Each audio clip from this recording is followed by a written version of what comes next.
अस्सलाम वालेकुम viewers, welcome in the new session. आज के सेशन में तकसीम वरासत टॉपिक पे बात करूँगा। तकसीम वरासत जब वालिदैन की डेथ होती है, कोई प्रॉपर्टी वालिद या वालिदा के अगर नाम पे हो, उसको ट्रांसफ़र करने का लीगल प्रोसीजर कि उनके जो लीगल एयर्स हैं, चाहे वो बेटे हैं या बेटियां हैं, उनको इकलाम कैसे करते हैं।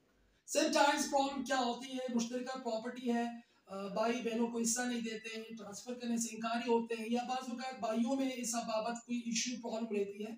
तो इन तमाम अमूर को समझने के लिए आज के लेक्चर में आप मेरे साथ रहें। इसकी लीगल प्रोसीजर पर बात करूंगा और लीगल रिक्वायरमेंट पे बात करूंगा। नंबर वन, जब वालिदैन की डेथ होती है, लीगल रिक्वायरमेंट क्या है, what is the legal requirement, क्या लीगल डॉक्यूमेंट्स रिक्वायर्ड है जब आप वरासत करते हैं वालिदैन की डेथ के बाद। Number one, first requirement is a death certificate. वालिदैन के डेथ सर्टिफिकेट, चाहे वो वालिद हो या वालिदा हो, वो आपने प्रोवाइड करना है, अरेंज करना है। वन।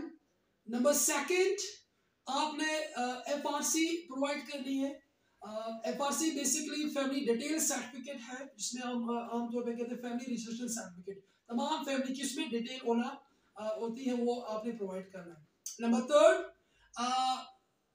डॉक्यूमेंट्स ऑफ प्रॉपर्टी, जो मकान है या कोई ज़मीन है, उसके डॉक्यूमेंट्स आपने अरेंज करने, वो बड़े इंपॉर्टेंट है, जो आपने बिफोर डूइंग लीगल प्रोसीजर आपने अरेंज करना है। नंबर थर्ड, अल्फा बयान, एफिडेविट। एफिडेविट, ये तमाम चीज़ें अरेंज करने के लिए कोई भी फैमिली मेंबर हो सकता है, वो बहन भी हो सकती है, वो भाई भी हो सकता है। नंबर फोर्थ, फतवा। अगेन वेरी इंपॉर्टेंट, बिकॉज फतवे में जो शेयर के बाबत उसमें डिटेल होती है कि भाइयों के कितना हिस्सा है या सिस्टर्स का है, वो कितना हिस्सा बनता है। आमतौर पे जो दो सिस्टर्स हैं वो इक्वल टू एक ब्रदर है, तो ये फतवा भी आपने अरेंज करना है। इन तमाम लीगल डॉक्यूमेंट्स को अरेंज करने के बाद आप एक लीगल प्रोसीजर की तरफ जाओगे, आपका अपने इलाके के तहसील ऑफिस, तहसीलदार के पास। वहाँ नंबर वन, आपने सबसे पहले तहसीलदार को इन फैमिली मेंबर्स में, भाइयों में से या बहनों में से कोई भी हो सकता है, वो एप्लीकेशन फाइल करेगा इस फैमिली के बारे में डिटेल्स, और जो वालिदैन की डेथ के बाबत, प्रॉपर्टी के बाबत तमाम डिटेल्स उन्होंने उस एप्लीकेशन में देनी है। ऑलवर्ड्स इसमें 15 दिन का टाइम के बाद तहसील के ऊपर से की तरफ से एडवर्टाइजमेंट न्यूज़पेपर में आप लोगों ने देने हैं, उसमें तसल्ली करनी है कि इन अन के अलावा, आप लोगों के अलावा कोई और इनके लीगल एयर्स ना हो, कब कोई इसमें कोई इशू ना हो, कोई दावा ना हो। अखबारी बयान के बाद जब 15 दिन लीगल टाइम आपका पूरा होगा, उसके बाद आपने दो गवाह प्रोड्यूस करने बिफोर दी तहसीलदार। दो गवाह कोई भी हो सकते हैं, शख्स कार्ड ऑर्डर होने चाहिए, और ऑर्डर शख्स कार्ड के पास आप तहसील ऑफिस में जाएंगे और वो आपसे पूछेगा प्रॉपर्टी के बाबत, आपसे अपने उसकी तसल्ली करवानी है। इन तमाम मतलब दोनों गवाह के बयान के बाद तहसीलदार अपने रिकॉर्ड में ये प्रॉपर्टी के बाबत डिटेल्स चेक करेगा, आया ये जो प्रॉपर्टी है जो ट्रांसफर होने वाली है, हो रही है, ये जो वालिदैन जिनकी डेथ हुई है उसके नाम पे, वो अपनी तसल्ली करने के बाद, रिकॉर्ड को चेक करने के बाद, लास्ट में आपको ये प्रॉपर्टी ट्रांसफर होगा टू ऑल फैमिली मेंबर्स। जितनी भी बहनें या जो सिस्टर्स या ब्रदर हैं, इनके नाम ये ट्रांसफर होगी। फिर मीनवाइल आप अपना कोई फ्रेश फर्द तहसील ऑफिस से हासिल कर सकते हैं। तो मुश्तरका प्रॉपर्टी को अपने नाम वरासत करना, तकसीम वरासत का लीगल रिक्वायरमेंट ये है। अमूमन फैमिली में ये इशू काफ़ी ज़्यादा है।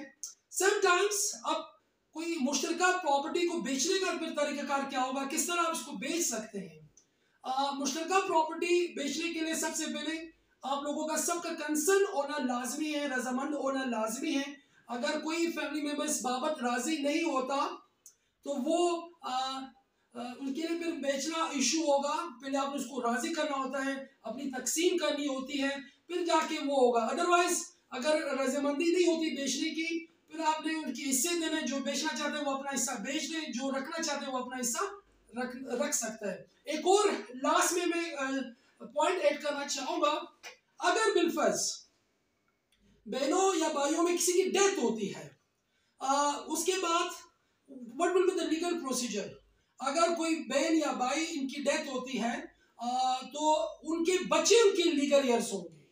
अगर वो बेटी है, उनके बच्चे लीगल एयर होंगे, ये तमाम प्रोसीजर का वो हिस्सा बनेंगे। अगर भाई है, उनकी डेथ हो गई है मगर वो शादीशुदा था, उनके बच्चे, तो उनके बच्चे इस प्रोसेस का, लीगल प्रोसेस का वो हिस्सा बनेंगे। और इस मुश्तरका प्रॉपर्टी, मुश्तरका जायदाद में उनका भी हिस्सा होगा। इसका ये मतलब नहीं अगर बेटी की डेथ हो गई तो जायदाद में से हिस्सा खत्म हुआ, नहीं, इस तरह नहीं है। तो वो उनका राइट है, वो लीगल राइट है, शरीयत भी इसको ये राइट देता है। तो दोस्तों, आज के लेक्चर में यहाँ तक। अगर कोई क्वेश्चन आप पूछना चाहते हैं, आप बिल्कुल कमेंट में आप क्वेश्चन कर सकते हैं, कोई सवाल कर सकते हैं। Thank you so much for watching me.